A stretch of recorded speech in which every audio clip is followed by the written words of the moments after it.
천국의 계단 첫 번째 주제는 자기 부인이었습니다. 그리고 지금 두 번째 주제에 와 있습니다. 두 번째 주제는 하나님의 손길에 대해서 어제 이어서 오늘 이제 두 번째 시간으로 우리가 생각해 보고 있습니다. 여러분들이 잘 아시는 애플의 창업자, 애플이라는 큰 회사의 사업자, 메이저 회사죠. 7개 기업 가운데 하나, 세계 경제를 이끌어가는 7개 기업 가운데 하나인데, 스티브 잡스가 스탠포드 대학에서 했던 연설 가운데 굉장히 유명한 세 가지 이야기가 있습니다. 첫 번째는 뭐냐면 거기서 얘기했던 가운데 인생의 점들에 대한 이야기를 첫 번째로 꺼냈고, 두 번째는 사랑과 상실에 대해서 얘기를 했고, 세 번째는 죽음에 대해서 이야기를 했습니다. 그 중에서 오늘 좀 생각해 볼 것은 뭐냐면 점들의 연결, 인생의 점들이 연결된다라는 거예요. 그 개념을 스티브 잡스가 이렇게 이야기를 했습니다. 나는 대학 입학 후에 자퇴했다. 그리고 그 자퇴한 시기는 양부모님의 재산을 학비에 모두 쏟아놓고 난 후다. 그러니까 학비가 되게 비쌌었고 그 얼마 되지 않는 그 경제적 형편 가운데 그래도 스티브 잡스를 공부하기 보냈던 그 학비가 다 떨어질 때 이제 자퇴를 하게 되었다라는 것입니다. 그리고 이때 두려웠지만 돌이켜보니 인생에서 가장 잘한 결정이었다. 이제 더 학업을 진행하지 않았기 때문에 두려웠지만 나중에 돌아보니까 참 잘한 결정이었다라고 이야기를 하면서 이렇게 또 설명을 합니다. 나는 이때 대학에서 몰래 이제 수업 연대고 듣는 거죠. 도강을 하면서 서체 수업을 들었고, 이 당시에 이 수업이 인생에 도움이 될 것이라고는 전혀 생각하지 못했다. 그런데 10년 후에 매킨토시라는 컴퓨터가 있습니다. 그때 당시에 이제 80년대 후반일 거예요. 그 매킨토시를 만들 때 서체에 도움이 되었다. 그 서체가 매킨토시를 만드는 데 있어서 컴퓨터를 만드는 데 도움이 되었다라고 이야기하면서, 대학에 다닐 때는 미래를 미리 내다볼 수 없었고 나의 점들을 연결하는 것이 불가능했다. 그러나 10년 후에 되돌아보니 그것은 매우 분명했다. 만약에 내가 대학을 중퇴하지 않았더라면 서체 수업을 듣지 못했을 것이며 컴퓨터에는 지금 같은 서체는 없었을 것이다. 그래서 우리는 미래의 점들을 지금 당장 연결할 수 없다. 스티브 잡스는 그러니까 지금 살아가는 순간순간에는 그 점들이 어떻게 연결될지 알 수 없다라는 거죠. 자기가 그랬다라는 것입니다. 그런데 시간을 지나고 나서 이전의 일들을 돌아보니, 그 점들을 돌아보니 그 점들이 모두 연결되어서 자신의 성공을 이루는데 너무나 중요한 역할들을 했다라는 것입니다. 우리의 삶도 마찬가지입니다. 지금 내가 당할 때는요, 이것처럼 억울한 일이 없어요. 내 인생에 있어서 잊혀지지 않은 이건 오점의 하나로 남을 것 같은데, 나중에 보니까요, 그 점들이 다 연결이 되어서 그 점들이 위대한 성공을 이루기 위한 하나님의 섭리가 될 수 있다라는 것입니다. 여러분, 지금 예수님께서 그냥저냥 그 발걸음을 예루살렘으로 향해 여행을 하시는 게 아닙니다. 그냥 갈릴리에 있다가 야, 우리 한번 사람들 많은 데 가서 한번 역사에 한번 변혁을 한번 이뤄보자, 사람들을 한번 바꿔보자 이렇게 그냥저냥 그냥 막연한 생각 가지고 가시는 게 아닙니다. 자기 자신을 십자가에 못 박힐 그런 각오를 하고 굳은 결의를 가지고 예루살렘으로 향해 올라가고 계십니다. 그런데 그 예루살렘에서 맞닥뜨리고 진행되는 모든 일들입니다. 모든 일들은 갈릴리에서 그렇게 사람들에게 칭송을 받았던 그 일하고 정반대되는 일이죠. 그죠? 맞닥뜨리고 진행되는 모든 일들은 너무너무나 억울한 일들의 연속이 기다리고 있어요. 그리고 다른 사람들에 의해서 넘겨지고 당하는 일이 그 일의 모든 일입니다. 그리고 그 모든 일들이 예수님께서의 그 의지의 발동이 아닌 다른 사람들의 결정에 의해서 이리저리 끌려다니는 인생이 기다리고 있는 그 시간입니다. 그리고 그걸 그대로 경험하게 됩니다. 그러면 인간적으로 볼 때 예수님의 죽음은 비참하기만 하고 그냥 억울한 패배자의 한 사람으로 비춰질 수밖에 없다라는 것입니다.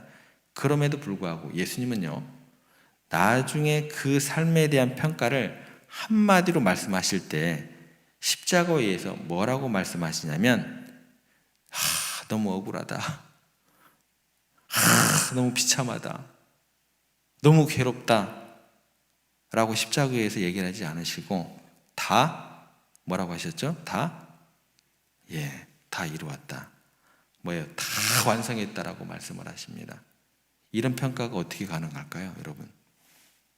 여러분들이 십자가에서 죽으면서 다 이루었다.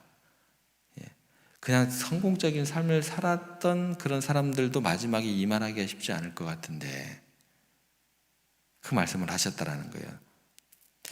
33절 다시 보시면 이렇게 되어 있습니다.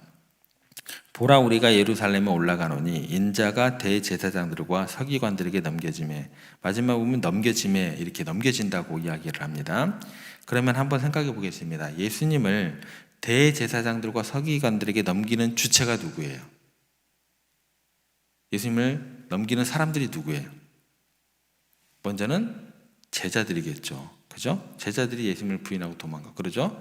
그리고 기적을 베풀어 주고, 그래서 병을 고쳐주고, 그들의 배고픔을 해결해 준 백성들이 예수님을 안 됩니다, 안 됩니다, 잡아가시면 안 됩니다, 그들이 보호하는 것이 아니고 그들이 대제사장에게 넘기고 오히려 팔아넘기고 십자가에 못 박으라고 그들은 소리 지르고 그랬다라는 것입니다. 주체가 제자들도 예외함이 없고 또 백성들도 예외함이 없다라는 거예요. 뭐 누구나 갖다 붙여도 그 주체가 그렇게 되는 것 같아요.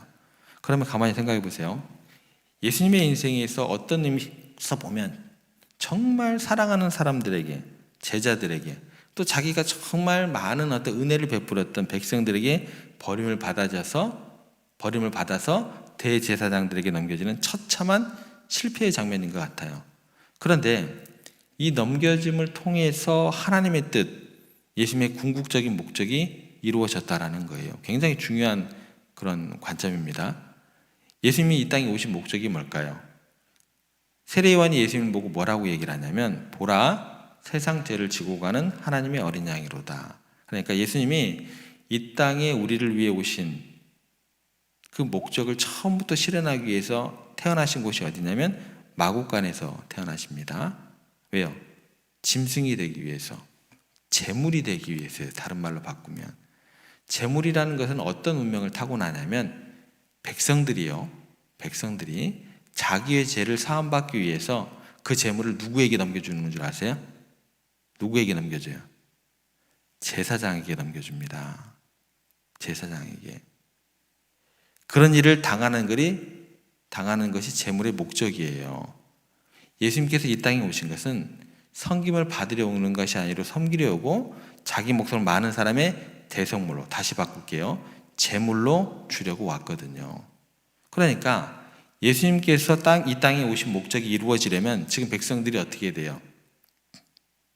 예수님을 제물 취급해야 돼요. 제물 취급을 해야지 그 목적이 이루어지는 거예요.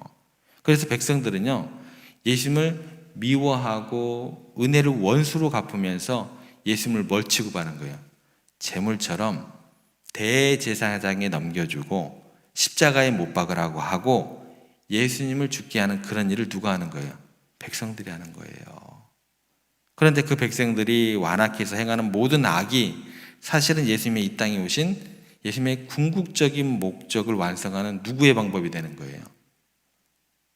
하나님의 방법이 되는 거예요. 대제사장들에게 백성들이 또 제자들이 넘겨주는 그런 주체인 것 같은데 누구가 주체가 되는 거예요, 결과적으로는? 그 관점입니다. 대제사장과 설기관들도 마찬가지예요. 자신들은 예수님을 심판하고 있다고 생각을 했을 거예요. 그죠? 하나님께서 근데 그들을 사용하여서 예수님의 구속 사역을 이루고 계신다라는 것입니다. 그러니까 제자들과 백성들 역시 예수님을 배반하고 넘겨주었지만 제자들은 예수님이 체포되시자마자 도망갔고 심지어 베드로는 예수님을 3번이나 부인을 했고 백성들은 예수님을 십자가에 못 박으라고 외쳤습니다. 결과적으로는 예수님은 가장 가까운 사람들로부터 배신을 당하셨는데 이게요, 그냥 인간적인 실수로 우리는 느껴지지만 그 사람들은 그렇게 느끼겠지만 그게 아니라 하나님께서 뭐예요? 그 속에서 일하고 계신다라는 것이 같이 움직이는 거예요. 예수님은 지독하게 그래서 수동적으로 그리고 억울하게 사랑의 배신감 속에서 버려지고 넘겨지고 사람들의 결정에 따라서 결정되는 것 같지만 그 속에서 놀랍게 예수님께서 오신 그 목적, 이 땅에 태어나게 하신 하나님의 섭리가 진행되고 있었다는 것입니다. 그래서 넘겨줌의 주체는 사람들이 아닌 거예요. 누가예요? 하나님이신 거예요. 예. 여러분들이 우리 삶에서 경험되어지는 아픔과 눈물과 억울한 일들 가운데서 사건을 섭리처럼 이라는 그 모토, 제가 항상 강조하는 거죠. 그 해석을 어떻게 바라볼 수 있느냐, 그 근거가 되는 말씀입니다.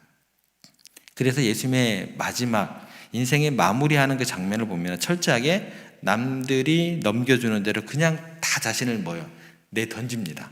내어 맡겨요. 그 포악한 무리들이, 그 못된 무리들이 얼마나 악을 행하는지 모릅니다. 그런데 놀랍게도 그 모든 것들은요, 성경에 기록된 대로 다 되게 하기 위한 하나님의 섭리이고 방편이었다라는 게 예수님의 사역 이야기의 그 결과입니다. 그래서 어느 것 하나 예수님이 말씀하시면서 야, 너희들 나를 그렇게 하면 안 돼. 나를 어떻게 그렇게 버릴 수가 있어? 도망갈 수가 있어? 이렇게 이야기하신 적이 있으실까요? 없으실까요?